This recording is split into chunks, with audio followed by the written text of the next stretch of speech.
Hey, what will the headlines be tomorrow? Titans at the Ravens. What do you got?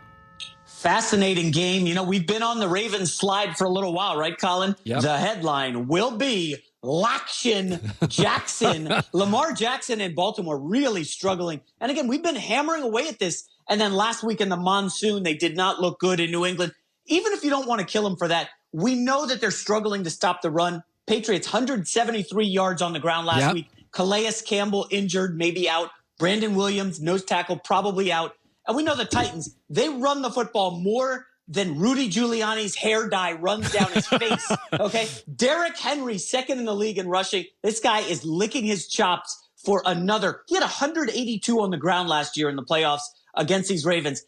I think they run the football and win this game outright as big 6-point underdogs. Yeah, it's an interesting game. I stayed away from that, but it is interesting. When you can run against the Ravens, you take a lead, and that is where Lamar struggles. So that's their problem now, is they're falling behind in games, and they weren't a year ago. They just weren't. All right, tomorrow's headlines today. I stayed away from this one. Dolphins at the Broncos. The line freaked me out. I think Miami should be favored by way more. It scared me. What do you got? Certainly. I know Joy's loving this Dolphins run. Just an amazing streak. 5-0 against the spread in the last 5 weeks. The headline will be Tua hot to handle. I'm still riding that Tua train, Colin. Listen, this is the best first half team in the NFL this year. Wow. Highest point differential. And again, Denver Broncos. I mean, listen, Drew Lock is a joke at quarterback. 4 interceptions and a fumble. 55% completions this year. Broncos fans are tweeting at me, Jay, we need Tim Tebow back. Okay, he's more accurate than Drew Lock.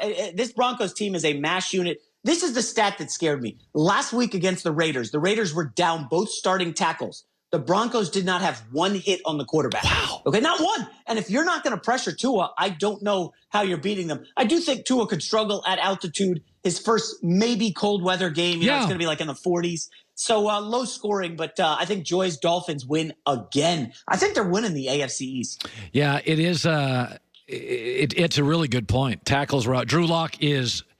It's amazing. If you can't complete 62% in this league at this point in the NFL, you're just not. You're just. I mean, I got it 25 years ago. Like right now in the NFL, it is made to complete 62%. All right, tomorrow's headlines today.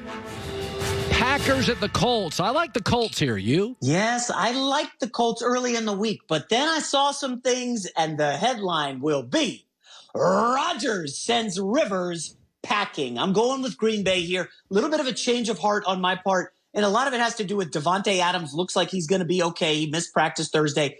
Alan Lazard is returning, okay? He's been out since week 3. We last saw him torching the Saints secondary, had like $150 through the air. Here's the number, okay? Aaron Rodgers has struggled a bit at times this year, but he's played 3 games in dome stadiums, okay?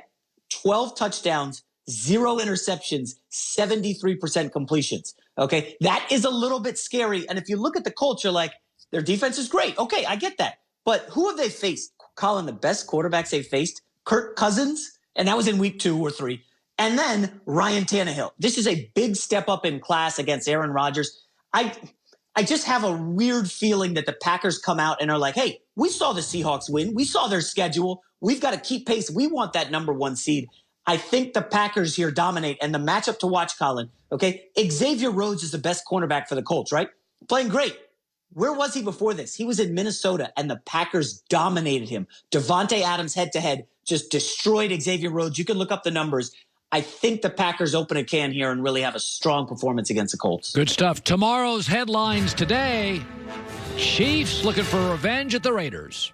Ooh, this is a fun one. Now, Colin, I want to preface this. Be careful, everybody. The headline will be Chiefs take a victory lap down the strip. Oh, yeah, cruising down the strip. Now, this is a big revenge game, right? Pat Mahomes' only loss this year, only interception came against the Raiders. Wow. And everybody knows John Gruden, after the game, took the buses on a victory lap around Arrowhead. I had Brent Musburger on my podcast this week, and he's an announcer for the Raiders. He was telling me about this, and he's like, listen, the Raiders have some good matchup opportunities here.